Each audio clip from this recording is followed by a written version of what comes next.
5. Pressure tight, we never slide.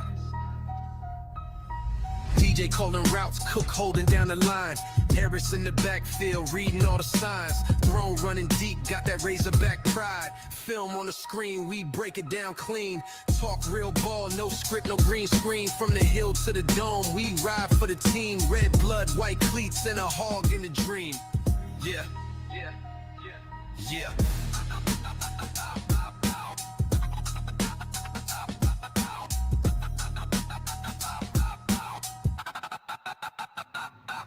Yeah, film on the screen, we break it down clean. Talk real ball, no script, no green screen. From the hill to the dome, we ride for the team. Red blood, white cleats, and a hog in a dream. Here we go. You know the name, you know the song. Let's get into it. Welcome into the Morning Huddle here on your Friday morning. Welcome in, everybody. We got a great show lined up for you right now. Let's go and take a look at the good old playbook. All right, here we go. Like I said, big time show. Movie scores. Y'all know what happens on Fridays. It's going to be a fun one. Got it all lined up and ready to go. Also, Coach Cal addressing the concerns for his superstar player now in the NBA. Is there a problem on defense? We're going to talk about it. Also, big paydays for a lot of Arkansans. Very excited to share that with you as well. And we're going to give out our grades, not from Professor Walther, but from 4th and 5 when it comes to college football coaches in their first year. Welcome in, everybody, to the Morning Huddle. Let's get into this thing. We got a great show. I just see Big Z backstage getting his shot all set up. He's got a new camera, got the new lights, looking nice and good. I'll bring him in here in just a second.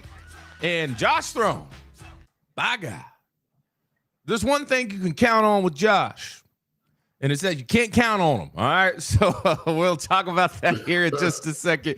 You hear Big Z backstage right now. Big Z, let me go ahead and get you pulled up real quick.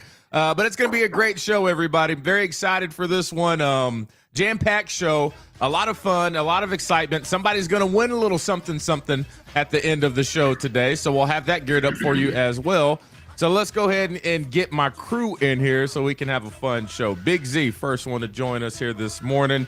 And let's go ahead and take a look at his new shot. Big Z. Oh, look at this guy. Ooh. What's up, big dog?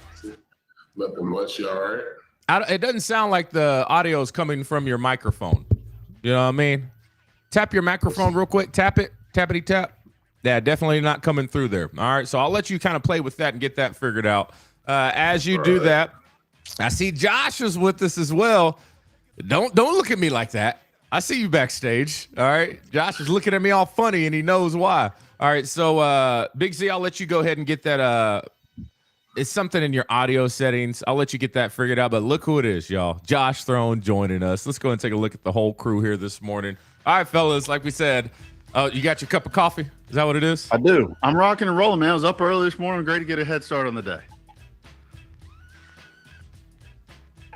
I know you're trolling me. And the chat and the chat knows it too. We got people in the chat saying, looking sharp, Big Z. We see you, Big Z. Impressive, Big Z. Let's I go. do like that. I do like that. Yeah. Got them all set Chad. up. We still got to figure out why your audio is not coming through your microphone. It's got to be in a computer setting.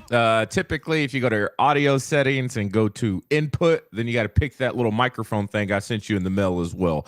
But let's keep the speed going, fellas. How y'all doing? We got any plans this weekend? It's Friday, y'all. Yeah, I think you're coming up to Northwest Arkansas, right? I am heading up today. We got a retirement party. A surprise. Yeah.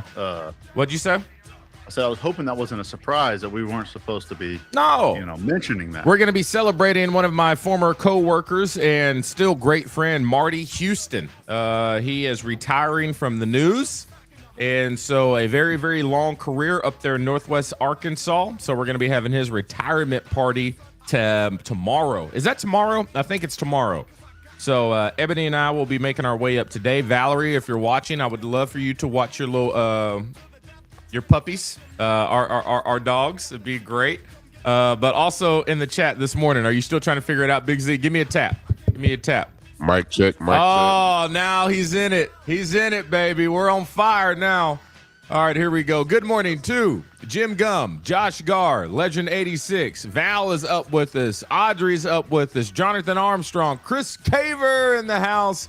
We got Dennis Mitchell, Heartbroken Hog. Joe Fairley was the first. I hope that's right.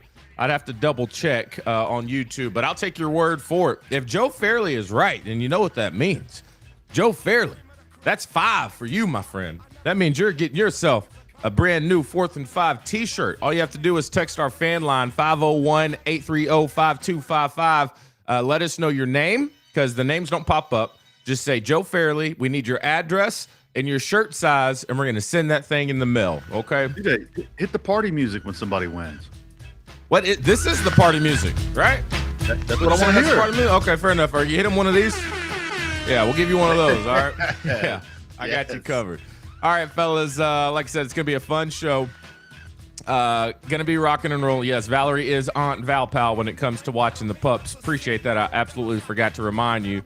But let's get into it in case you missed it. As we said, we talked about NBA draft the other day and blockbuster trades. Did y'all see what happened with LaMelo Ball? Y'all see where he's headed? I saw that. Yeah, I saw that. But did you see his dad? He's going to Minnesota. His dad came out with a social media post, and big Ball in the Family guy here used to watch that back in the day. But his dad said that the Timberwolves have to immediately trade for Lonzo because they can get him for the cheap. They need to go ahead and pick up LiAngelo so he can come off the bench, because he said if he puts those 3 Ball brothers together, it's a guaranteed championship. Of course he says that. That's kind of how he said it. Is LiAngelo even playing anymore? Oh, he's rapping. Okay, but yeah. When you get the Ball brothers together, it's a guaranteed championship. Did some research. I was trying to figure out, depending on the franchise you're in, you don't know if guys are doing well or not because they don't get a lot of shine. So the trade involved Naz Reid, a 2033 first-round draft pick, 3 first-round pick swaps in 28, 27, or 28, 29, 30. The deal comes as a stunning trade, one of the more stunning trades in NBA history. With the trade rumors, he played 72 games last year, the most since 2022. I didn't know he averaged 20 points per game, about 5 rebounds, 7 assists, 36% shooting from three-point land, and he shot at least 10 attempts per game. That's really, really good. I didn't watch a lot of. I didn't set aside time to watch a lot of Hornets games, but I always try to catch his highlights. He's been playing like an all-star. No, he really has. 100%. He plays like an all-star, but is he going to play? It doesn't matter. Due to a lot of injuries. Is he out all the time, Big Z? I said he's out due to a lot of injuries. This past year was the most games he ever played in his NBA career, which was 72 games. He sat out 10, and this was the most he ever played. I'm from the old school era. I like to see my guy in a game every game, just like LeBron. I think he's come from an end of an era, one of those guys that play every game. Man, I just don't get it, man. You understand? I was looking at the stats early 2 seasons ago. He only played 22 games. Dang, come on, bro. Yeah, what's that? You got that Kawhi Leonard treatment. Yeah, maybe, but he's coming into the NBA as a small, undersized guy, who's playing really aggressive, doing a lot of unconventional stuff. If you watch any of his highlights, putting his body at risk, being that skinny. A lot of big boys like Big Z in the paint. You're probably gonna get a little injured, but they have been putting muscle on him. And if you've gone to any of his most recent clips, he does look bigger than what he used to. He's starting to look like he's becoming a man. Yeah, he's getting there. Well, he's going to be playing with the guy you see right there on your screen, and he is the guy on the Timberwolves and Anthony Edwards. And so knowing your role, knowing how you contribute to it, LaMelo usually is the highlight of the team that he is on, and it's been that way almost since high school. But I promise you this, Anthony Edwards, he will call people out and call a spade, and he will say, get me the damn ball. Now, the Timberwolves also, they have another player. Oh, what's his name off the top of my head? They got one that can ball too. No pun intended. So they got a lot of talent over there. We're going to see if that can get them over the hump. That leads me to talking about NBA when it comes to trades, when it comes to contracts. We got to talk about some Arkansas folk, right?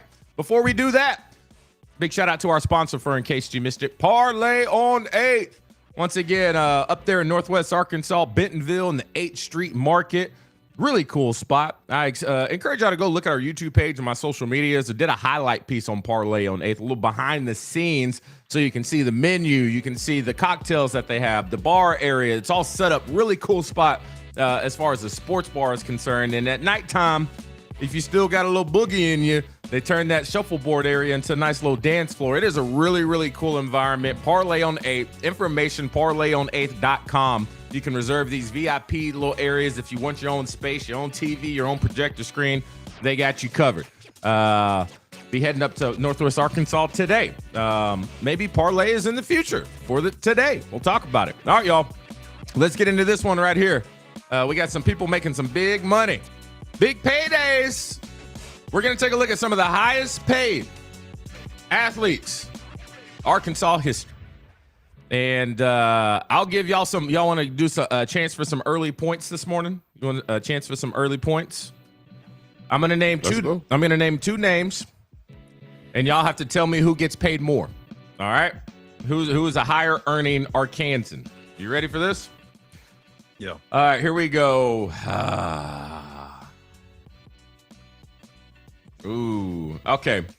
From Pine Bluff, Arkansas. Over there at the Los Angeles Angels back in the day, Torrey Hunter, Major League Baseball MVP Hall of Famer. Not MVP, Hall of Famer for sure. And I'm going to put him up against Scottie Pippen from Hamburg, Arkansas. When it comes to the highest yearly salary that they had, who do you think was a higher earning Arkansan? The baseball guy. You're going Torrey Hunter? What year did he play? What year did he play? I don't have the years on here. You don't know Torrey Hunter? I mean, how long ago was that? I saw him a couple years ago, and he looks good. He doesn't look old, He looks good. So he played in the 90s? But they say 80s? it don't crack. You know what I mean? So we got Pippen, 80s, 90s? and we got Torrey Hunter. Who do you think was a higher earning Arkansan? Hunter. If he's similar age as Pippen. It was actually Scottie Pippen. $31.4 million salary he had for a year. Torrey Hunter, $28.4 million a year. No point awarded. Tried to give somebody a little love. Y'all want to do one more? I didn't think that basketball salaries, got up there that quick. But while Pippen was still playing, I remember that they were moving in the right direction in the 90s. This salary, it does say the Portland Trail Blazers. So this was towards the end of his career. It probably took him a lot to get up out of Chicago. All right, up next, AJ Burnett, pitcher from CAC, Central Arkansas Christian. This is his yearly salary with the New York Yankees. And then you have Bobby Portis with the Milwaukee Bucks. Who got paid more? I'd say Portis because contracts have gotten ridiculous. Big Z? We'll go with Portis. AJ Burnett, $26 million a year over there with the New York Yankees. Bobby Portis, $19.8 million a year. AJ Burnett takes the cake. I was just solely going off of the fact that they played a little different timeline. I hear you. So here goes the lineup. The highest earning Arkansan just took the crown. His name is Austin Reeves, plays for the Lakers. Go Lakers. What town is he from again, Josh? Center Ridge. Some small town. Small town here in Arkansas. A lot of people forget he's from Arkansas. Ended up playing ball at Oklahoma. How we miss out on him? There's a little story on that. I didn't pull it, but it is known. It was during the Mike Anderson years. Missed out on him. Anyway, Newark. Born and raised in Newark. Newark, Arkansas. That's where he's from. So Austin Reeves, his new salary, $46.25 million a year. Woo! A year. I see you, big dog. Wow. 189. Ooh. The second highest earning Arkansan of all time is Mike Conley from Fayetteville, Arkansas. Yeah, this is his contract with the Grizzlies. Point guard, $42.2 million a year. Coming in next, we're going to go to baseball. We're going to go with one of the best pitchers, Cliff Lee. He's from Benton, Arkansas. He had an annual salary of $37.9 million a year. Next one is a basketball player from Little Rock, Arkansas. Any guesses? Joe Johnson. Joe Johnson, $31.7 million a year. I remember that blockbuster deal when he was with the Atlanta Hawks. I think that was one of the first $100 million plus contracts from Little Rock's own. Once again, Scottie Pippen, Torrey Hunter, A.J. Burnett, Bobby Portis, Daniel Gafford from El Dorado, Arkansas with the Dallas Mavericks, $18.1 million a year. Greg Gentry, I'm unfamiliar with this name. From Fort Smith with the Oakland Athletics, Major League Baseball, $16.3 million a year. And then we got our first football guy. Who do you think our first football guy is? Hunter Henry. He's on the graphic. Hunter Henry. $15.9 million a year with the New England Patriots. Hunter, let me borrow $5. Woo! Making big time money. That's awesome, man. Hunter, man, as good as he is at football, he's an even better person, man. And his family is unreal. All the success he's had. You talk about just being humble from day one to where you are now. Does incredible things off the field as well. Very much deserved for Hunter Henry, who's still playing, y'all. He's still rocking and rolling over there in New England. So that's fun stuff. Let's go ahead and get into now our first drive for the day. We got some great topics. We do have an appeal that is going into works today. All right, so there was a play that a lot of people had problems with that we're going to put back on the table for another round. Okay, we'll do that a little bit later in the show. So we're about to get into our first drive, fellas. Topics for today. We're going to be grading college football rosters for year one coaches, and where does Arkansas land on that list? We also have our top moments matchup as well. Then we're going to hear from Coach Cal addressing the concerns of Darius Acuff Jr. when it comes to his level of defense. Should it be a concern at the professional level? All right, so, and don't forget, we also got movie scores today. And today for movie scores, the theme are TV series. All right, so I don't know if you watch your shows, but if you're somebody who watches your shows, you may have the edge on this one. I got 5 shows, and I'm going to see how quickly you can name the theme songs. All right, y'all, let's get into it. Oh, Big Z, as soon as I hit the button, I remember I forgot to put in your audio. Oh, man, you letting the chat down. I let him down. All right, y'all, welcome into the first drive, sponsored by our friends over there at Southwest Auto Collections. Any new vehicle, tires for life program, no payments, 90 days. You know the deal by now. Drive now, pay later. iDriveSWA.com. Head on over to the website. Very, very user-friendly. I hate going to websites and you don't know how to navigate or get here or get there. Not the case over there at Southwest Auto, taking care of you from start to finish. And once again, doesn't matter if you're in Arkadelphia or not, they will drop that car off to your front doorstep. All right, first drive, grading year one college coaches rosters. So let's go ahead and talk about it. I got a list. I'm curious if y'all can start naming some of these. But let's go ahead and break this down. This article came from CBS Sports. CBS Sports put together, depending on how well they did in the transfer portal. You're able to grade the players based off their rankings in the portal. Retention of making sure that your players did not leave the portal. And this also involves the recruiting class that you brought up from high school. All right, so we're going to start naming who did the best. Fellas, any idea who you think tops this list?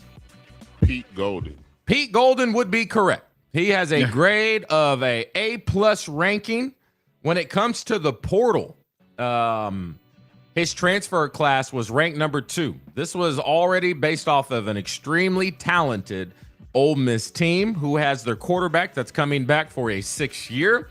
Arguably going to be one of the best quarterbacks in all of college football, returning one of the best running backs of all of college football. And once again, we all know the recruiting scandals of what he's done, but it looks like it's going to pay off. He's the only coach on this list with an A+. Pete Golden ranks number 1. All right. Number 2, Penn State. That's Matt Campbell in his year 1 transfer class ranking 4. Number 3, can y'all guess this one? This is the number 1 recruiting class out of the transfer portal, but he has an A-. Who do y'all think number 3 is? Lane Kiffin. Are you looking at this article? You pulled this up. You had to. You have not missed yet. I like it. You've done your research. DJ, you give me the notes and now I know it. I like it. So you done your research. I love it. I love it. I looked it up. I appreciate that. Josh is just shooting in the dark over here. He's looking at yeah. He's looking it up right now.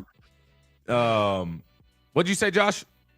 I said, you're telling the truth. Yeah. All right. So Lane Kiffin, A-. Then you're going to go up to Michigan, new coach that came over from Utah, Cal Whittington.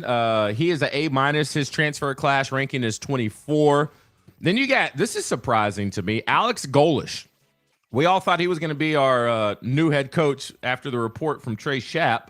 Remember all that debacle as that went down. He ranks at an A-. For his grade when it comes to first-year roster, transfer class number 9. He brought over his quarterback, Brian, what's his name? Quarterback from South Florida. He's been playing football for a while. A lot of people are high on him. I'm not going to lie. I'm not the biggest, I don't think he's all that in a bag of chips. People are saying he's giving Cam Newton vibes.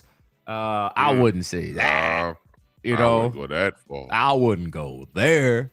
I would say more KJ Jefferson vibes before he kind of had his little downfall. If that's the case, then I could see it being very well there. Oklahoma State comes in next with a B+. Oklahoma State won 1 game last year. New coach from North Texas, I believe, Eric Morris. He brought a lot of his guys over. He had a really good quarterback there as well. Utah comes in next. UCLA, B+. Florida, another SEC team. John Summerall's first year has a B+ grade, transfer ranking 30th.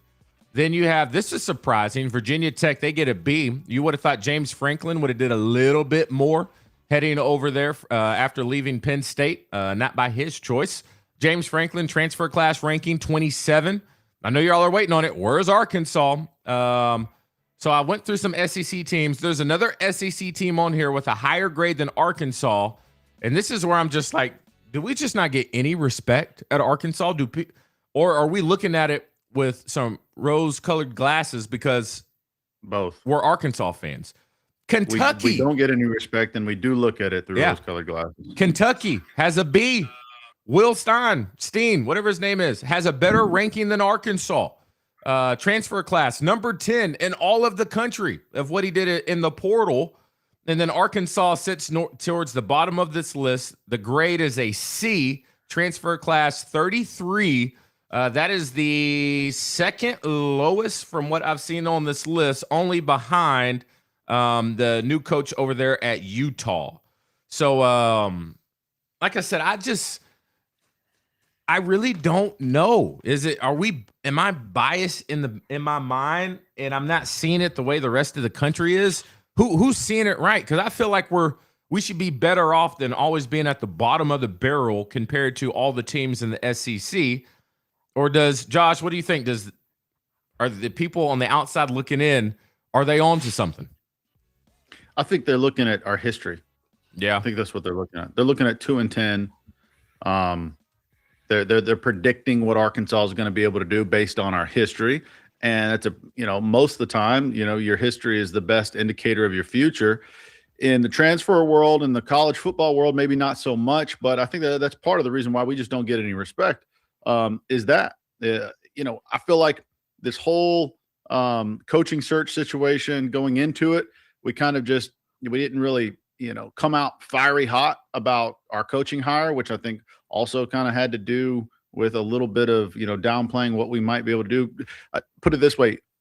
Coach Silverfield has had an uphill grind. I mean, he already was going to, but even more so because of the whole, coaching list situation when he came into the job. And I think that was not just felt here in Arkansas. I think it was kind of felt nationally, even throughout the media.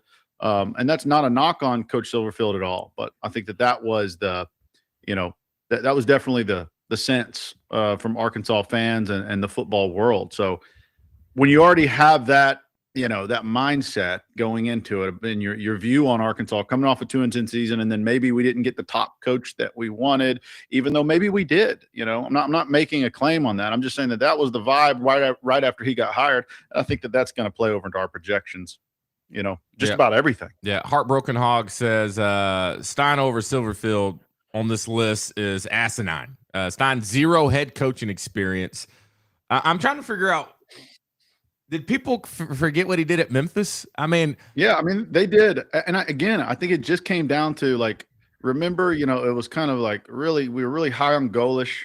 And there was a lot of rumors about this coach or that coach. And then we end up, getting Coach Silverfield. And because everybody was like so high on this one guy, we ended up with another guy who has a great record too. It's nothing to scoff at him at Memphis. Mm-hmm. So because of that, all of a sudden the vibes were down. And I feel like those vibes, in the national media just kind of, poured more water on the Arkansas fire as far as anybody's belief in us. And it's going to be a prove it, type of mentality for Arkansas to change the minds of not just a lot of fans here, but also national media.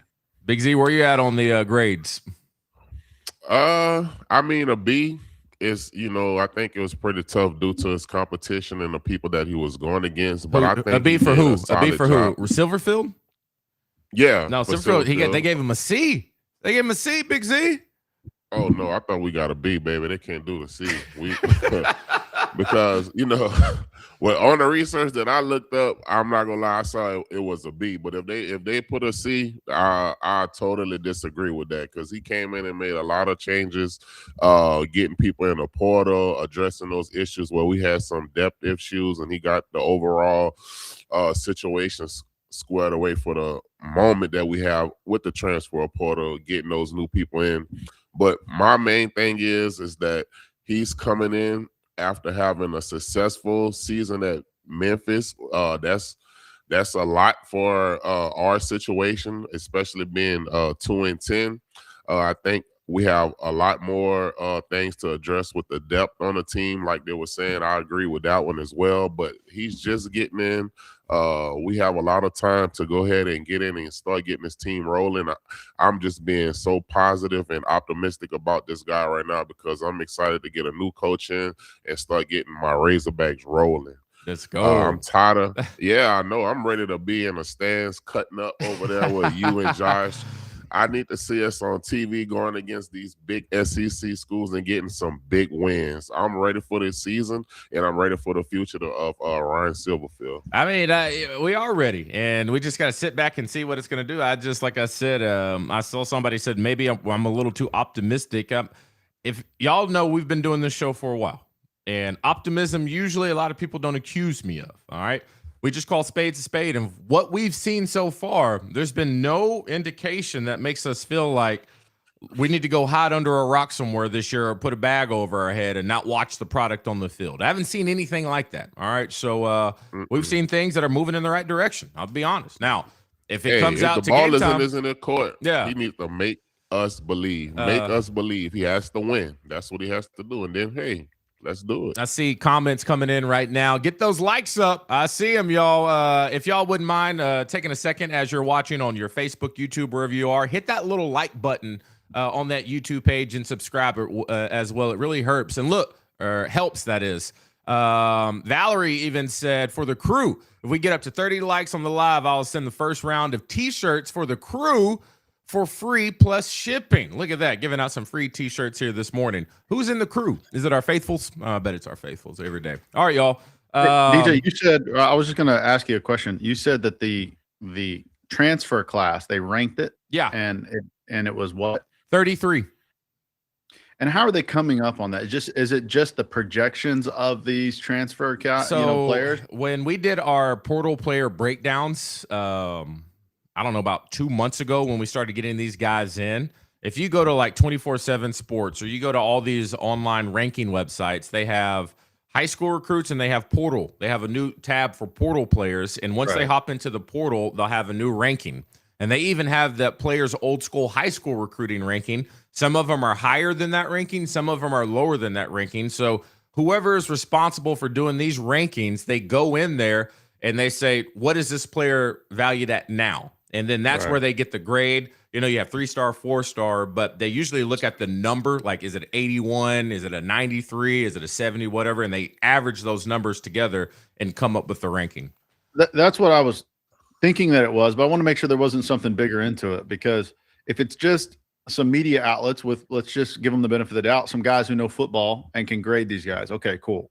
Well, you're just giving them a projection, a star rating, and that star rating is now, determining how good they're going to perform and how good they're looking at, the guys that we put together, their current rankings, and that determines our 30 some odd place in this whole in this whole transfer portal grade system. I don't buy that.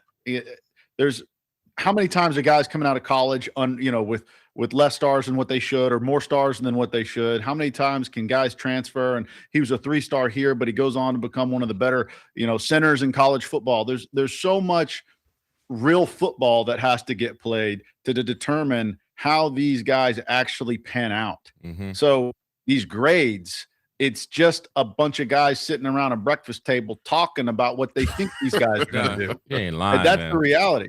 And That's true. I mean, we've got, remember that big Shaq McCroy who we got from Oregon? He was, I can't remember. Was he a 5-star? I think he was. He was up there. He was, I think, maybe the highest rated tackle in the portal.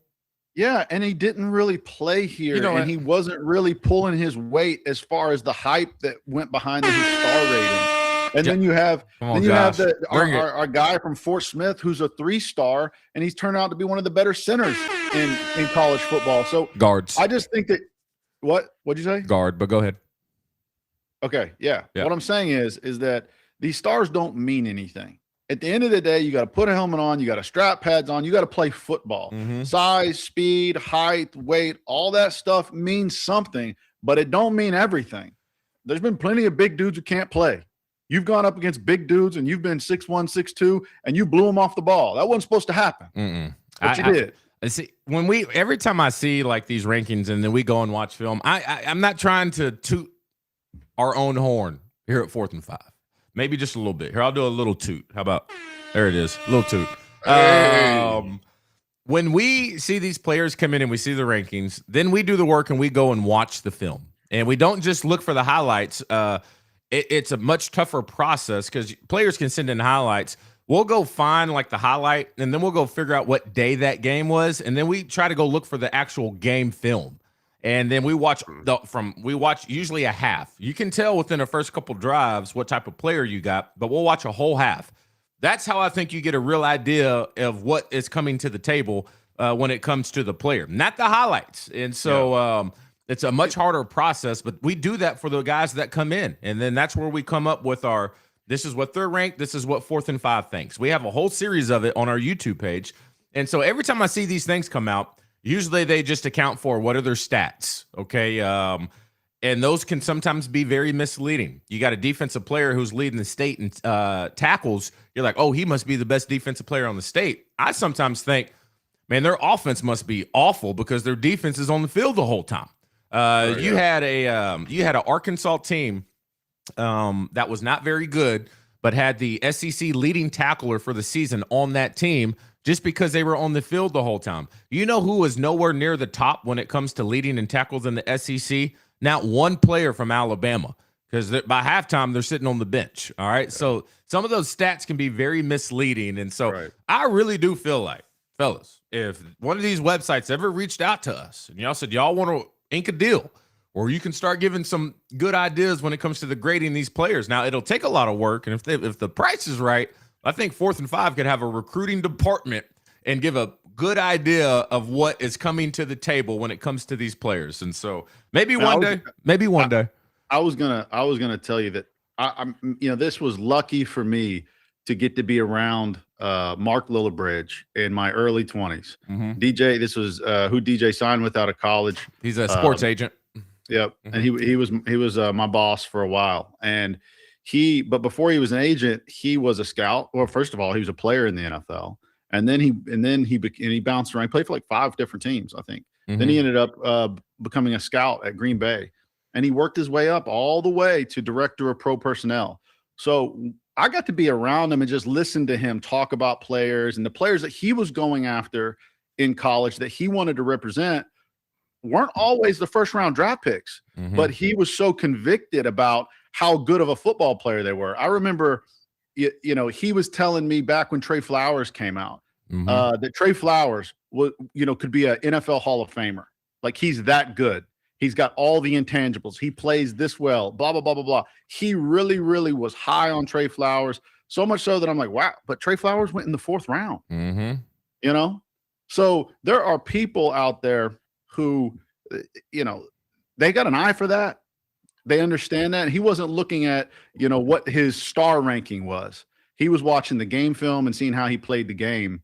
And I think that means more than anything. So, you know, this 33 or whatever ranking that we have, you know, the truth will be told when we play football, and it could be right, but it very well could be wrong. Yeah. I think that's why Arkansas is getting the kind of look that they're getting nationally, because people aren't digging into it. And I get why they wouldn't, because they were 2-10 last year. Why are we going to waste our time there? They have to show us first, and once they show us something, maybe we'll look a little closer. Chris Caver, you brought up a really good point right here. The biggest misleading stat for me always is when it comes to that DB had no interceptions, or he had 1 interception this year. I was like, if you could be the best DB in the world and almost have 0 stats, because you have a blanket on this guy, and the quarterback knows don't throw over there. I can't throw that guy's way because he's so good, especially when it comes to like DB not having tackles and stuff like that. Great point there. Also, I want to note another big shout out to Big Z. I keep on looking at your new shot. Your shot looks great. Now we've been having you set up a background for the past week, and nobody's been able to see it because we didn't have you a camera in yet. So let's go ahead and take a little look. What you got behind us, Big Z? We got tell people, aren't you in, like, you do floral arrangements and all this as well? Yes, sir. Yes, right. sir. We do floral arrangement. I have my mom over with me last night. She helped me decorate. We have some, if you look in the background, have some nice flowers set up over here. There we go. Know anything about a couple of plants, you know, have some allocations. There we go. Back there. So, you know, it's the sister of the elephant plant. Yeah. I have some Mastrada over here on the other side. Yeah. It looks out. You said it looked nice, but you know I have my bourbon. If you're a bourbon drinker, it looks I have good. The Buffalo Trace products, Weller, Single Barrel, Blanton's. Now he's not selling those. You know he ain't bootlegging over there. All right. Yeah. Oh no. I'm not bootlegging. Yeah. You know, I was actually ready. You know, we trying to get some sponsors, right? Yeah, let's go. You remember? Look at that. Rocktown Distillery, yes, right? Yes. So Rocktown. Yeah, that's right here in Little Rock, Rocktown Distillery. Right there, Little Rock. Big Z actually went to Rocktown and bottled that bottle of bourbon himself. Bottled it himself, dipped it in the wax, got the picture. He picked the barrel it came out of. So that's fun stuff. Now, somebody said, do I see a tuba tucked in back there? Oh, you see a tuba? You see a little bass guitar back there? We have a lot of stuff going on back there. There's a tuba back there? Hold on, wait. Let me zoom in real quick. Let's take a little bit closer look. All right. We got the guitar, the tuba. Shot looks good, Big Z. All right, so I'm excited for it. It's been fun having you edition. And so the days that Big Z is off, he'll be joining us, hanging out with 3 of us, so we'll have 4. Okay, somebody said, okay, free ads. Okay, no free ads. Rocktown, holler at us. Holler at us. Now, I will say this. I know this is a very vocal show, but this is new, Big Z. I struggle with this. Josh does great at it. Now that you got a new camera, it's going to be hard because you want to look at us because we're down here. Look at that camera when you talk so you can talk to the people. See, that's tough. That's tough, isn't it? Hold on. You don't like that. Let me make sure I'm getting the camera right. Yeah, you're looking at it now. You're looking at it now. Yeah, there it is. There it is. All right. I struggle with that too, but I got a lot of stuff going on over here. All right, y'all, let's get to our next topic. Coach Cal, Darius Acuff Jr. Do we all agree that Darius Acuff is a pretty good basketball player? Yes, sir. Pretty darn good. Some people are concerned. They say, we know we got offense, but can my man play defense? That's going to be the question. He hopped on a show. I'm not sure the name of the show, Coach Cal, that is. And I will say this in advance. There is a potty word in this SOT, but I decided to leave it in because it wraps up who Coach Cal is. All right, it's the S word.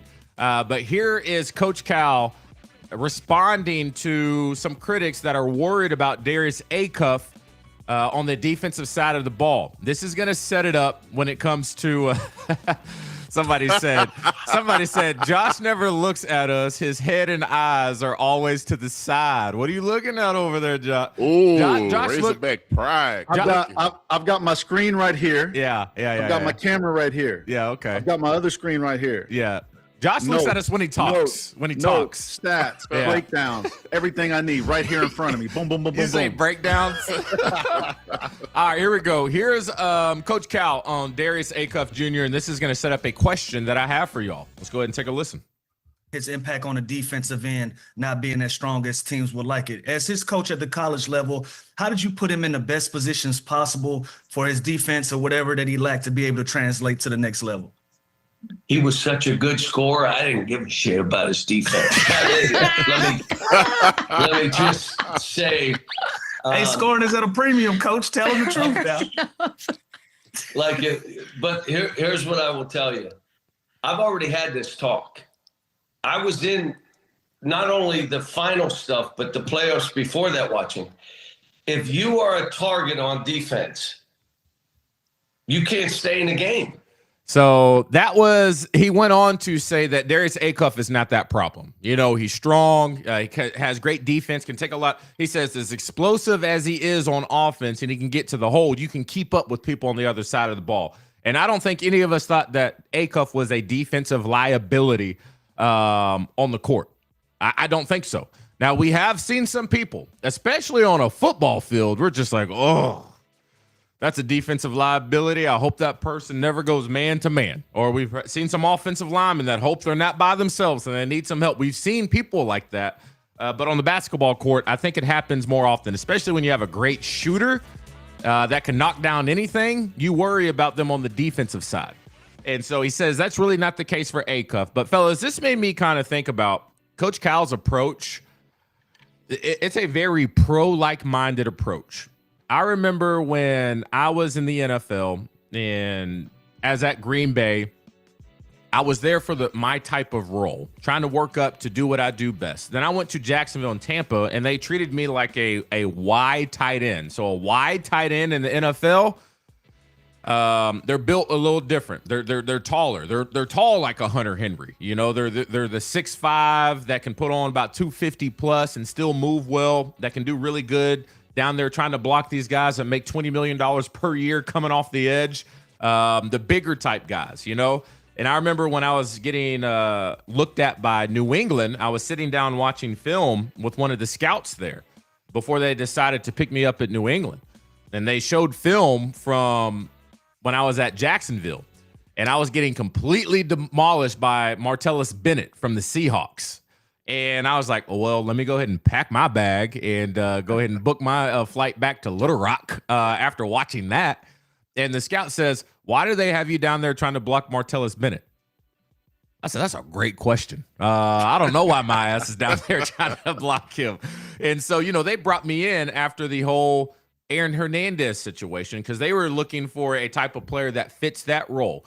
The thing that's so special about the NFL, what I think makes coaches great, is they understand what their player is good at, and they ask them to do that. They don't ask them to excel at other things that maybe not be in their wheelhouse. They said, we got other guys that can handle that. You're here for a specific reason.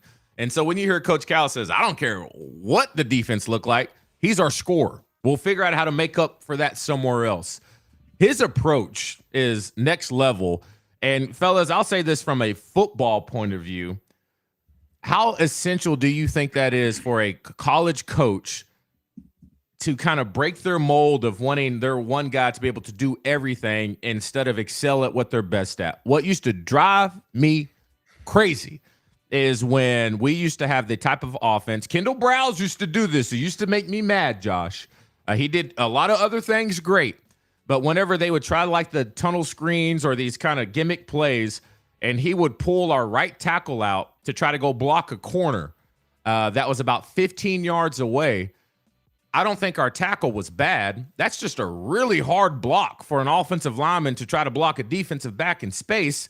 Stop putting him in a position that you know he's not going to do well in. And so the approach of Coach Cal, next level, Do you wish more of that would happen in college coaching?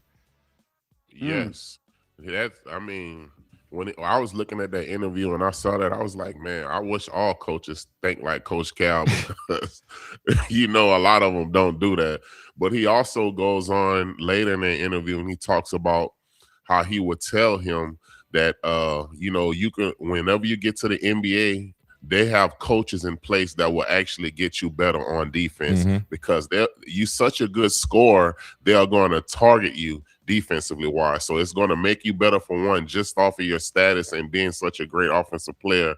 And also, he talked about Jalen Brunson. He compared this game to Jalen Brunson. He was like how he was in college, and when he got to the NBA, his game excelled just due to the talent, and they focused on his weak areas. He's in college right now. We need you to score, and that's exactly what he did. And we was like, hey, we have a guy to play defense, and we'll develop you on the way, but we need you to score right now. And Coach Cal did an excellent job at getting him ready and keeping him comfortable in his sweet spot to where he can score and don't have the pressure of worrying about other things. I think every player is different, and Coach Cal looked like he knows exactly what to do to pull the greatness out of a player. 100%. Josh? Yeah. I just think in this particular situation with Acuff that, I don't know the exact percentage, but I would say he's probably accounting for like 30% of the offense on any given night between what he scores and his assists as well. That doesn't even account for just the attention that he draws by moving on the court. So then you account for that amount of ball in hand, points being scored, energy put out. What do you want him to do? You want him to play basically every minute of the game. How's he supposed to catch his breath? Well, the only realistic way of doing that is that you're going to sag off a little bit on defense so that you got enough energy to dribble for 20 more seconds when you get down on offense, drive in and fade away on a shot, fall down on the ground, get back up and jog back down the court. Eventually, you're just human. So we were asking him to do so much offensively that it's humanly impossible to then go down on the other side of the court and be that dominant of a defensive player. It's one or the other. You can't, he's not Superman.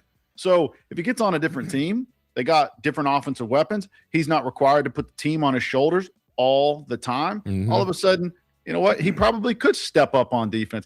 I never saw him like, oh my gosh, he got his ankles broken. Oh, what is he doing? He's just making a terrible decision.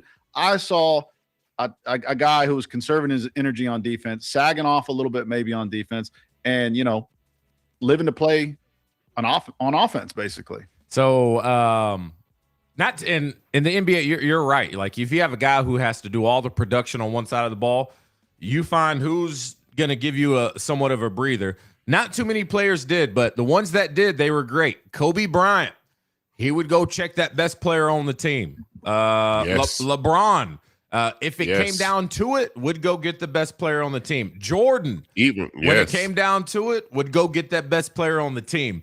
Y'all ever They would, but they were not. No. It wasn't their primary thing. I think about it. Primary thing. No. It was in big time moments, but also they weren't running point. I hear you, and so it reminds me when we play pickup ball. Well, LeBron was a little.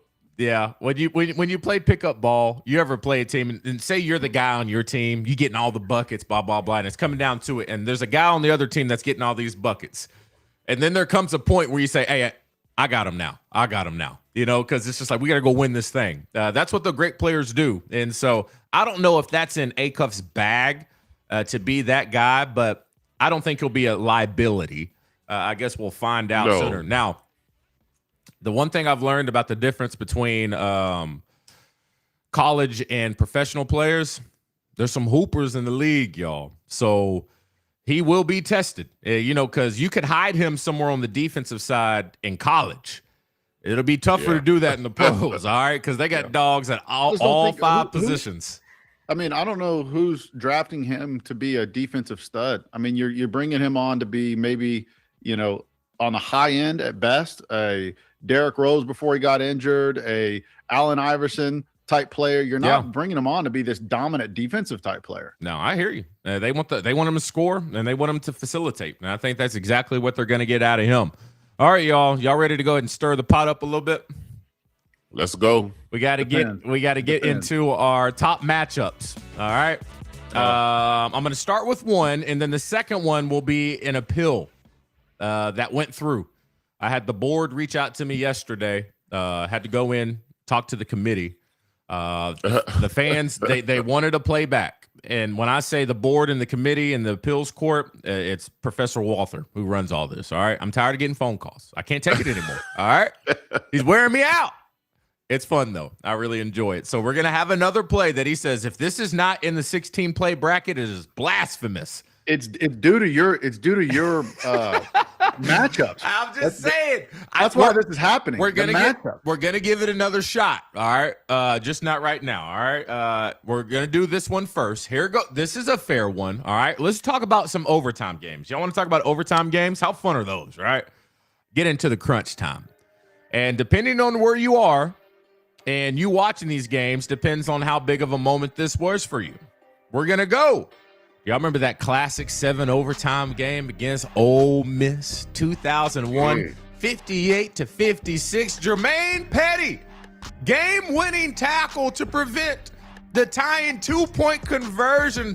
Coach Nutt and the crew, going crazy. Listen, I mean, it was highlight after highlight after highlight after highlight. It was just like, there were so many times when you thought the game was over, especially when they were doing 2-point conversions back and forth, back and forth. Matt Jones just like, whoa, this is crazy. It's wild out here. Fun stuff. All right. Game-winning tackle, I would say, to go ahead and end that game. Arkansas wins. Arkansas runs on the field. Going wild. Great moment for Razorback fans. And then we're going to fast forward. Drew Morgan. I honestly do believe that Drew Morgan is one of the more underrated receivers of all time at Arkansas. Dude was an absolute stud, baller. Loved the way that he played. Probably shouldn't spit in that guy's face, but I love his fire. All right. Outside of that, wasn't scared of anybody. Was a guaranteed catch anytime the ball hit his hands, and his ability to run after the catch was second to none. Loved Drew Morgan. Ends up having a game-winning touchdown, Auburn in 4 overtimes, big-time moment, that game in 2015. Which one we got on this one, fellas? What was a better moment? I like neither one of y'all want to go first. Y'all going to see what the chat's saying. I'm going to take the chat down. No, I'm not going to. Keep the chat. I'm not going to let y'all be influenced. I'm taking it down. Chat. What you got, Big Z? Chat. I'm not gonna lie. I'm gonna go with Petty on this one. Okay. I'm gonna go with Petty on this one. That was such an amazing play. Even though there was both great plays, I remember the 4 overtime game as well. But I'm gonna go with Petty on that one. That's my decision. Chat, right. Y'all get back with me, call me, text me, beat me, whatever we need to do. Yeah. Big Z, to keep y'all happy. Big Z going Petty. Ole Miss 7 overtime. Josh, where are you at on this one? Oh, that's a tough one, DJ. Yeah. Because I agree with you about Drew Morgan. I think he's one of the most underrated wide receivers at the University of Arkansas. Concur. He don't get talked about enough. I agree. And I feel like he was underrated coming in. He was great. Out of Greenwood. They didn't put enough respect on him then. Yep. And then he earned it. And then here he is post-football, and there's still not enough respect on that guy's name. Tackle against Eli Manning back in the day to win it, that's a big deal. That's a very big deal. But I believe, if I remember the game correctly, and I was trying to pull up some stuff about it just so I can give a better, opinion on this. Yeah. The Auburn game was tied up, goes into overtime. That's when Brandon hit Drew Morgan across the middle, and he just takes it, outruns everybody to the sideline, I believe, and runs in. I think. Yep. But I might be getting that mixed up. Remember that Alabama game we were at when A.J. Derby came across the middle? And he went down the sideline, the Alabama sideline. Maybe I'm crossing some memories up. But I need to know where that Auburn Arkansas game was at. Was that at Auburn? Was that at Arkansas? I think that one was in Fayetteville, if I remember right. Man, that's good. What you rolling with? I think I'm gonna go with our wide receiver, man. I'm gonna go with Drew Morgan on that one. I gotta take it home for Drew Morgan. Okay. Putting it on me. Yeah. I ain't scared. I ain't scared. Woo. I'll do the 7 overtime. Game was on the road. On the road. And I just remember there were so many 2-point conversion plays where it looked like it all fell apart. And it just like it just kept happening, y'all. It was not to take away from the Auburn game as well or Drew Morgan. But I'm going to go the tackle to end that game, and Arkansas fans going crazy. I still see the shot of Houston Nutt, Mike Marcus, and everybody going crazy on the sidelines. Fun times. I'll go ahead and put them into the next round, okay? You got to remember, Drew Morgan, he had caught another touchdown to tie the game up in a previous overtime. Drew Morgan was him. Like, I think that class of receivers, I don't think they get enough credit. Jared Cornelius, Drew Morgan, Dominique Reed, Keon Hatcher, and then you had tight ends with Hunter Henry, Jeremy Sprinkle. And then you had Jonathan Williams and Alex Collins as your running back. And our offensive line was so big and our run game was so good that we forget about who we had out there catching that ball. We had a lot of talented guys. That was a really good, really good team right there. And I think the talent on that team, I think they need to get a little bit more credit, especially that receiving core. That receiving core was special. All right, here we go. Somebody said you're missing the triple overtime against LSU. Are we? Or am I one step ahead of you? Yeah. Am I one step ahead of you? Don't doubt me. Next moment. Triple overtime. Down in Baton Rouge. Oh, Eric's about to have a fit with me again. We're going to keep this from the same game, Eric. So this is the one where the appeal got pushed through. Eric said if you don't put Darren McFadden's 73-yard touchdown run down the LSU sideline into this bracket, he's going to lose his mind. All right? He says, and then you have the Casey Dick block on the safety that was gaining on him. Goes in. He says, iconic moment. What are we talking about? Triple overtime on the road right after the game. You hear him saying, Mark May, you better take a closer look at him. He's a football player. Coach Nutt talking about his guy, Darren McFadden, who's holding up that bat. I got that wood right here, baby. But also what made that moment so special, it's triple overtime. LSU has the ball. They just scored their touchdown. They got to go for 2. You know, we've been going back and forth all day. And then I remember, oh my gosh, I remember like it was yesterday. I've never seen a spot so hype. You know, they're a little chill because LSU's on offense. But when Arkansas was on offense, this is the story I tell you about what makes LSU different. I didn't get a lot of PT. I had a catch in that game. But I remember being on the sideline, and it was a timeout. And Big Z, this is when LSU could play neck. All right. And so they're playing, and then like I just remember taking it because I love the band. I remember taking in like, wow. And then, you know, this is the game I was getting yelled at by a little girl in the stands, you know, a fan who just wanted to say, DJ. I had my full name on my back. DJ Williams. You know, they told us not to look. Don't look. I finally break. I said, let me go ahead and get a little shout out to the fan. I turn around and it's a little girl from LSU wearing LSU colors. And she goes like this and gives me the double bird, right? I was just like, she was maybe 6 years old, and her grandma was right next to her, right there with them. I was just like, they're built different in LSU. I loved it. Oh, yeah. And so imagine this atmosphere. Boom, boom, boom, boom. Then they throw that ball. Matt Flynn throws that ball. Material Richardson picks this thing off in the back of the end zone, runs it all the way to the Arkansas sideline. Everybody's going nuts. Everybody's on the field. A stadium full of 90,000 LSU fans in complete shock. And all you could hear is the fight song being played by the Arkansas band as if it was a home game, going nuts. Triple overtime interception. That moment against Darren McFadden's 73-yard touchdown run with the block from Casey Dick. Fellas, which one was a better moment? It's tough, but this is what we do. Which one you got, fellas? Both from the same game. Both from the same game. The same game. Might I add in, it's black on chrome like Darren McFadden. That's who I'm going with. Ooh. So you got D-Max running here. Okay. Yes, sir. Okay. All right. So it's going to come down to you, Josh. It's going to come down to you. Which was a better moment, that touchdown run or the interception to seal the game? To seal the game for Arkansas to win in triple overtime. What you got? Well, I went back and looked at the play. Not just now, but the other day. And I was reading an article. And the offensive coordinator at the time, David Lee, he said that they saw that opening with an outside linebacker. They saw the vulnerability in the LSU offense, and they put that play in apparently at halftime. Darren McFadden takes off. Casey Dick comes back. It's an amazing block. Shout out Casey Dick. That, I think, put the fear of God in LSU. Oh, fear of God. I think that's what that did. That allowed for Material Richardson to be in a position to even make that pick. Fear of God. So I'm going to go with Darren McFadden, Casey Dick, 73 yards. I would have did the same thing.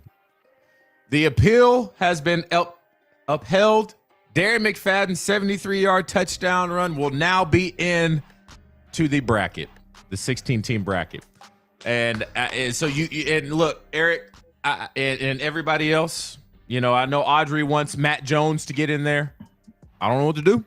It is what it is.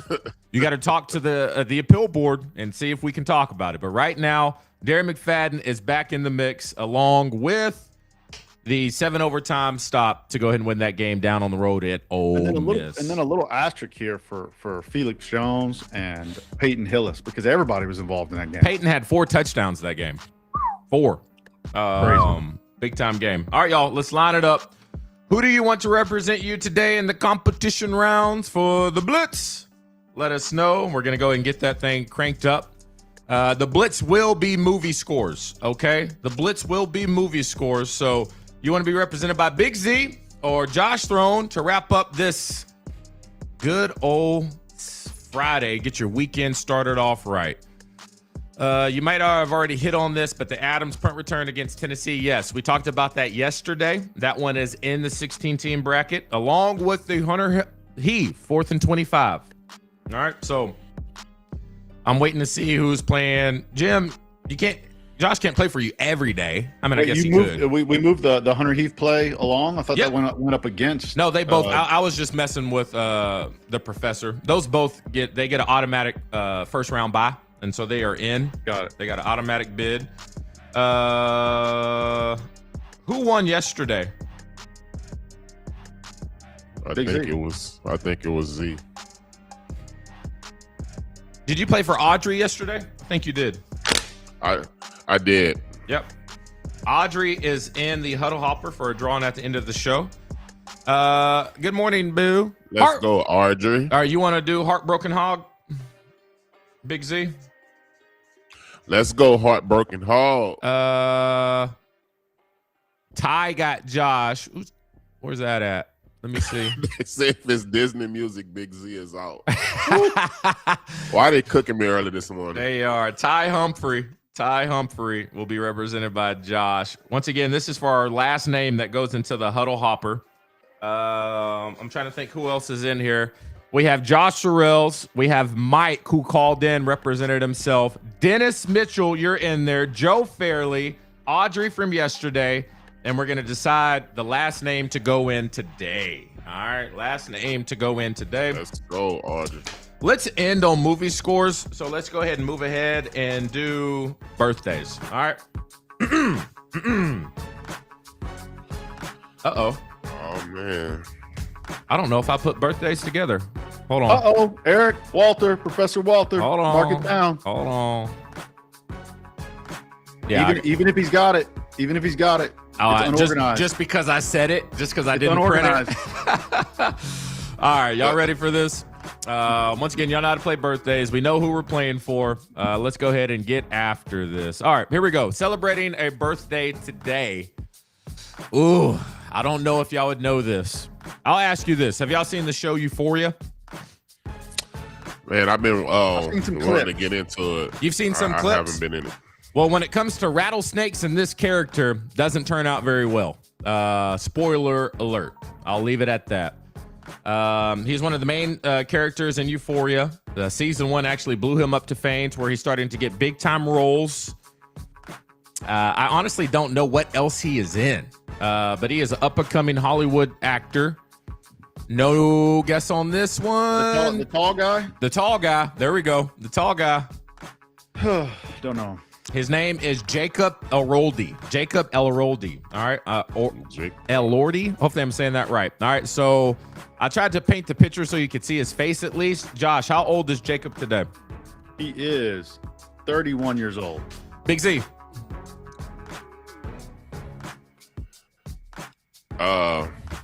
29. He is 28 years old today. What'd you say, Josh? 31? Okay. Mm-hmm. Yeah. Big Z gets the point. All right. Up next, a lot of people are worried about her right now. But I think people should do whatever makes themselves happy. All right. Britney Spears. She took on a role and played a witch, the good witch, and people sometimes think maybe she need to go get eat a little bit. We're worried about, how much weight she's lost. Very, very talented singer. I would say arguably one of the more talented. Ariana Grande.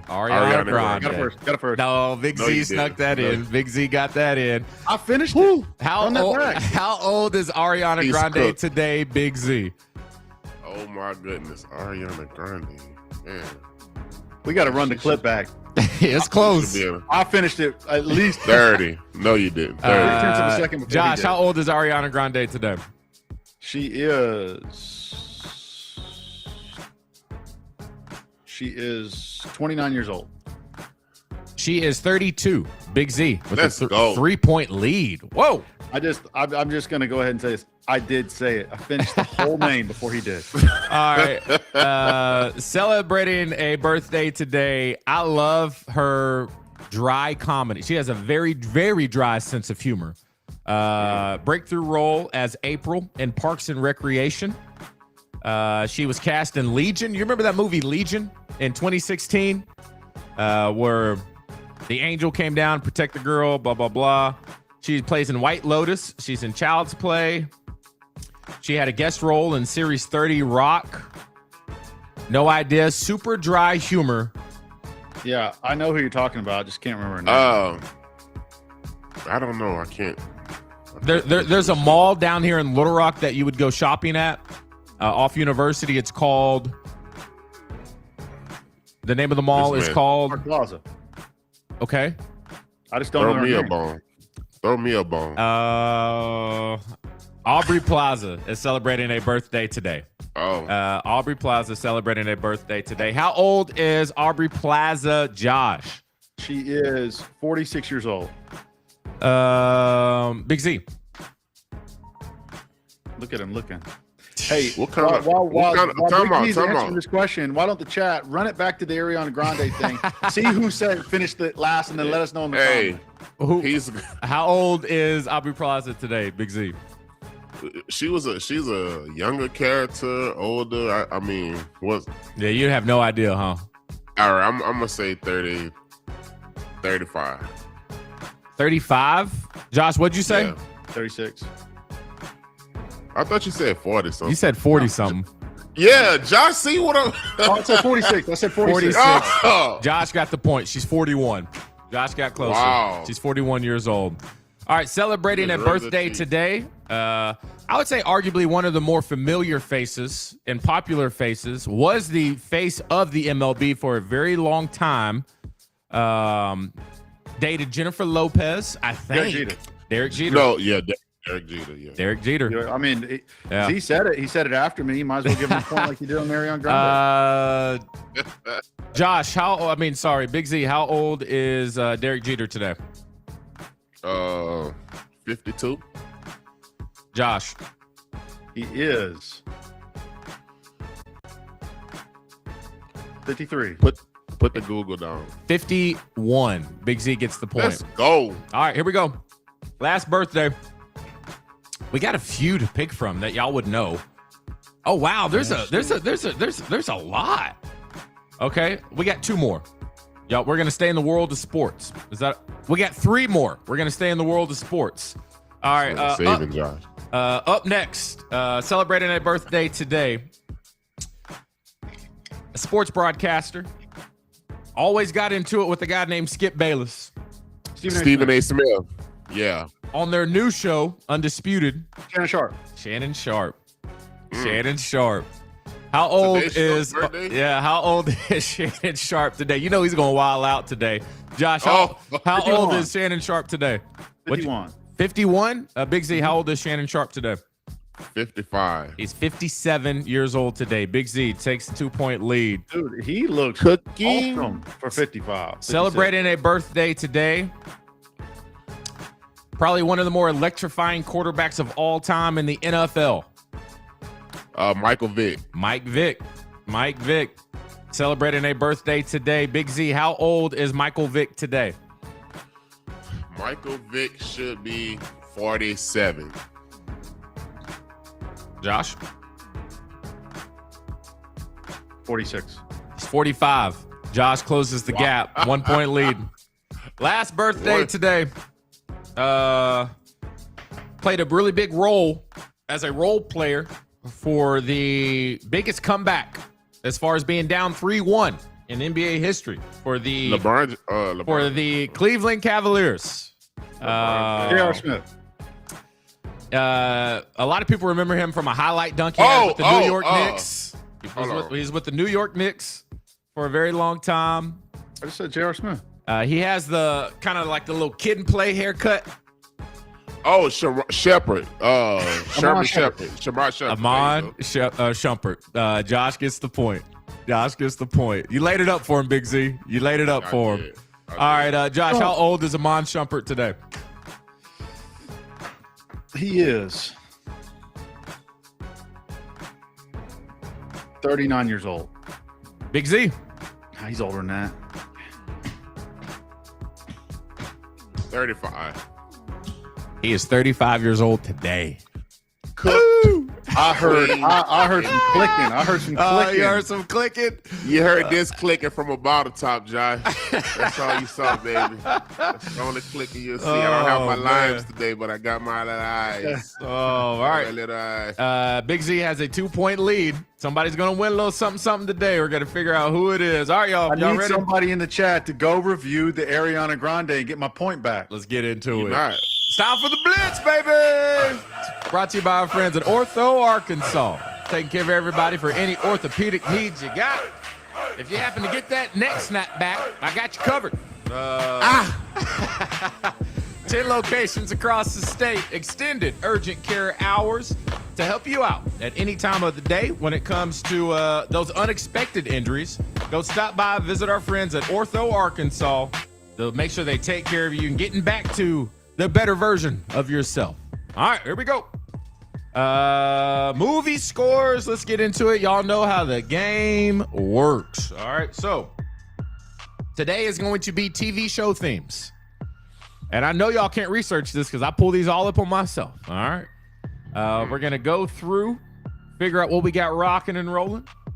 And let me get a 3-shot down here. Hold on one second. Let me pull this down here. Let me get my stuff organized. All right, y'all ready? Let's lock it in. First show. It's one of my favorite follows on social media. I see the clips from these things, and there's so many real life situations where I love this guy's takes on a lot of things. All right, you ready? This is a show. They're all shows. All right, here we go. First one.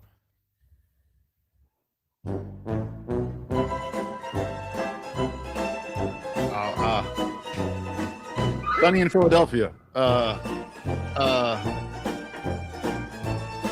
what's the name of that show? I know the show. It's a show with JB Smooth was in it for a lot of series alongside the main character, who's very blunt, no filter, extremely funny. Man, I can see. I mean, he's like bald up top with hair on the side. Yeah. Curb your enthusiasm. Enthusiasm. Yep. So no point awarded. God, I mean, it is so dang funny. I love his takes on a lot of things. All right, so no point awarded. Big Z still with the 2-point lead. All right, let's get to our next one. Name this TV series. Are y'all ready? Yeah. Here it is. Walking Dead. Josh in there with The Walking Dead. Nice. Surprised you got that one. Walking Dead. Ooh. Big Z, you watch The Walking Dead? Nah, I'm a Game of Thrones type of guy. I'm surprised you have not watched The Walking Dead. Yeah, I know. A lot of people trying to get me into it. I'm stuck in my little things that I do not like The Walking Dead in the begining. No? There was like I didn't give it enough time. Yeah. That was the problem. Yeah. And then, they got a better budget and that kind of thing. Uh-huh. I had a friend who's a big Walking Dead fan, got me to get through the episodes I needed to get through. And then I really became big fan of the show until the final season, what they did to a couple guys. Yeah. Isn't it like two of them, like Fear the Walking Dead and The Walking Dead? Yeah, just watch The Walking Dead if you're going to watch it. It's really good. All right. Y'all ready for the next one? Let's lock it in. Did I give? Yeah, I gave Josh the point. 1-point lead. Here we go. Game of Thrones. You just said it. Game of Thrones. Ooh, look at that cast right there. The King of the North.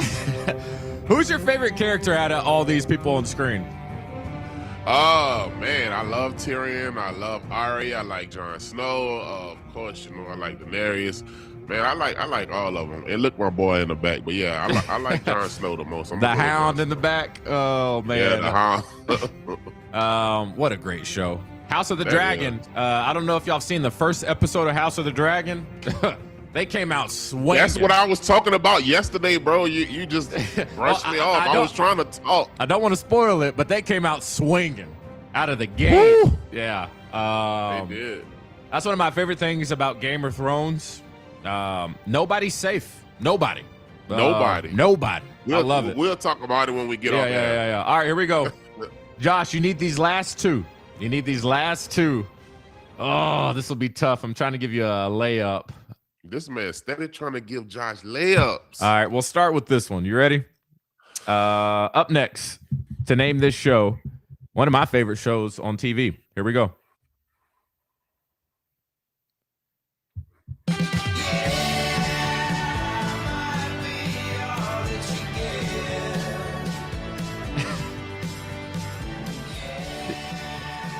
Does it ring a bell?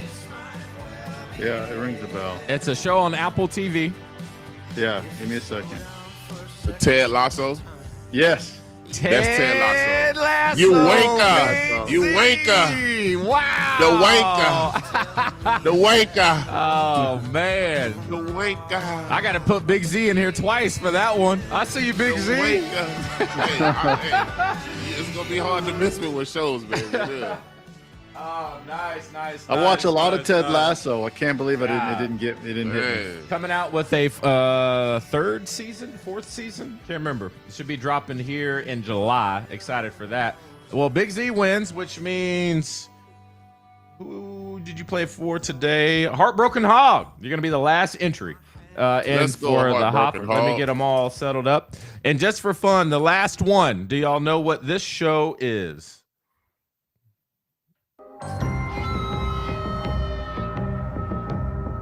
Beat go hard. If y'all didn't guess it right off the top, then you don't know what this is. Hold on. Let me cook. Let me sizzle. Wow, I'm surprised. If you haven't seen this, y'all are missing out. This is a really, really, really good show. Hold on. What's the theme? Is it old? Boom, boom, boom. You hear that?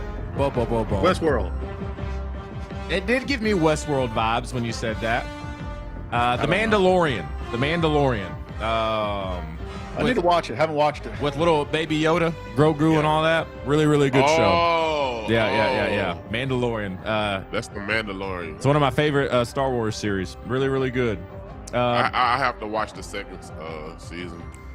You watched the first season and you didn't know this was the Mandalorian?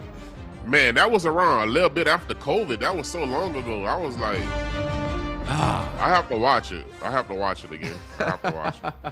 All right, y'all. Let's I go. have to watch Boba Fett too. Let's get into it. All right. So this is let's line it up. This is what it's going to be. Might as well play this song. All right, here we go. Huddle hopper time. That doesn't feel right. What feels right? Let's get back to this one right here. All right, huddle hopper time. Let's get into it. Number 1. If the ball number 1 comes out, the white ball with number 1, that'll be Josh Sorrells. Number 2 will be Mike. I can't remember Mike's last name, but Mike is the one who called in to play against Josh. Number 3 will be Dennis. Number 4 will be Joe Fairley. Number 5 will be Audrey. And our lucky number 6, remember, there's only 5 white balls, 1 red ball. So if the red ball comes out, Heartbroken Hog, that means you win. Remember your numbers as we get into the huddle hopper. All right, here we go. Let's lock it in. The first white ball or red ball to come out. All right, now let's do it. Don't be nervous. Oh, let me get my hand out the way. We got a blue. So you can look at it. We got a blue. Oh, red ball's out. Red ball is our lucky last entry. Heartbroken Hog. Congratulations. Big Z just won it for you. Heartbroken Hog. The first red ball out. The first red ball to ever be dropped out. This is on 4th and 5. The first red ball to ever come out. Heartbroken Hog. All you have to do is text your address, your name, and your hoodie size to 501-830-5255. It's our fan line. It's scrolling across the bottom of the screen right now. So if you missed it, go back and check it out. Dennis Mitchell, he says he's done. He's done. Look, Dennis has been in the huddle hopper every week, and he cannot win. He says, I'm done. I got to buy my hoodie. Dennis, don't give up hope, man. You never know when that ball will drop. Congratulations to Heartbroken No problem. Hog. Heartbroken Hog. We did it. Man. Fun week, y'all. Fun week. Grant will be back next week. Z, what's your schedule look like? Next week, I'm about to, let me get my phone and see. Little bonus Next point. week. A little. You got a bonus point? Let's I got hear a it. little bonus point for you fellas. Oh, okay. With the way you said that phone number, it reminded me whose phone number is 281 830-8004. I saw that coming from a mile away. Oh, if you ever see DJ out in public, he'll give people that number, bro. 281-330. Mike Jones. Oh man. I won't be back till next Friday, fellas. So you're off till next Friday. Okay. I'm working Monday through Thursday and day shift, so I'll be back next Friday. All right, next Friday, Big Z will have the whole crew. I will say this.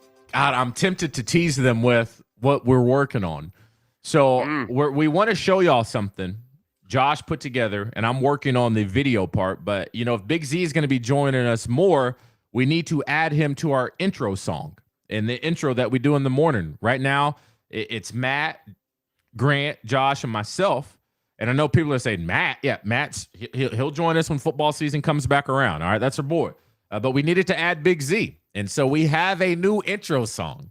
And I'm tempted to give him a little taste, Josh. Or should we wait? Because if that's the case, I wasn't going to run it till all 4 of us are back on the morning show with the new open.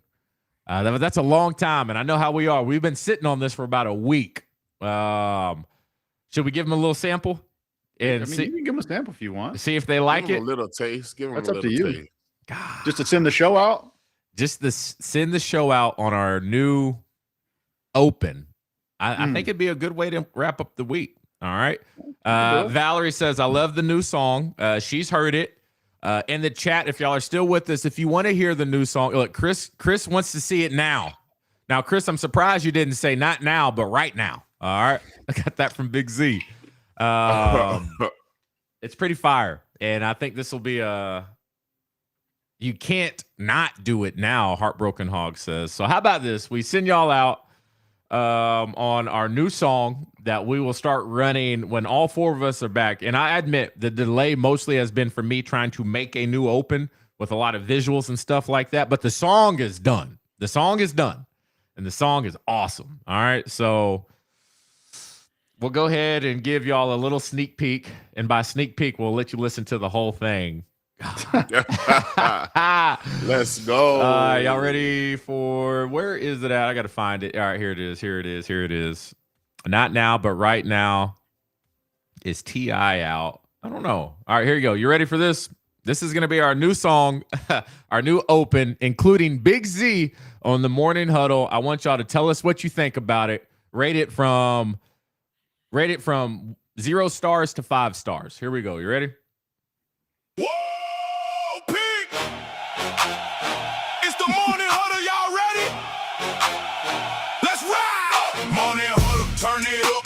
The halls are in the building. 5X, Razorbacks, yeah, we talking off the ceiling. From the trenches to the end zone, we lived it, we know it. You want that real football talk? Woo, pig, let's go get it. DJ at the tight end, blocking and he's balling. Grant down in the trenches, hit the offensive line, calling big C. Right beside him, serving pancakes for breakfast. 300 pounds pulling. Let's go. Nobody gon' check us. Matt patrol the safety center field. He ready, pick your quarterback off for your offense even needed. And Josh split out wide, burning corners for the 6. Now we bring it to your screen every morning. We don't miss Morning Huddle. That's the Hogs. We don't sleep on the hill. Knowledge of the game, we earned it every rep, every drill. So get up. Call them with us. Big soin.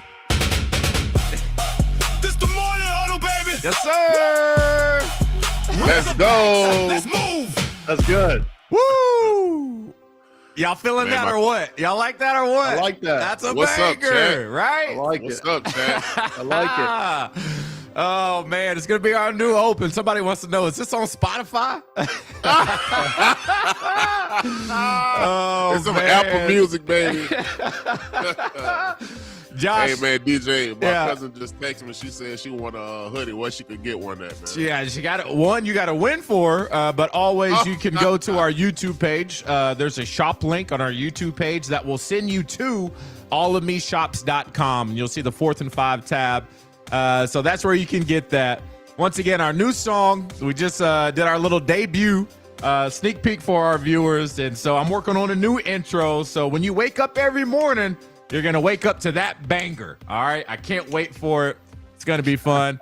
Valerie wants to Every play it morning. again. All right, we Play it can't again. play You it gotta again. you gotta put the credits on the screen and send it out that way. Play it again. You want me to play it again? Oh Play it my again. God, play it again. All right, In the show. I'm going to end the show with that. And so let me start this and let me pull up our little graphic over here to end the show. They want it again, huh? All right, so here we go. Once again, one more time for the people in the back. We'll see y'all Monday morning, y'all. I'm DJ Williams. That's Josh Throne and Zamal Thomas. Y'all are watching 4th and 5, the Morning Huddle. Big. It's the Morning Huddle, y'all ready? Let's ride! Morning Huddle, turn it up. The halls are in the building. 5X, Razorbacks, yeah, we talking off the ceiling. From the trenches to the end zone, we lived it, we know it. You want that real football talk? Woo, pig, let's go get it. DJ at the tight end, blocking and he's balling. Grant down in the trenches, hit the offensive line, calling big C. Right beside him, serving pancakes for breakfast. 300 pounds pulling, nobody gon' check us. Matt patrol the safety center field. He ready, pick your quarterback off for your offense even needed. And Josh split out wide, burning corners for the 6. Now we bring it to your screen every morning. We don't miss Morning Huddle. That's the Hogs. We don't sleep on the hill. Knowledge of the game, we earned it every rep, every drill. So get up. Call them with us.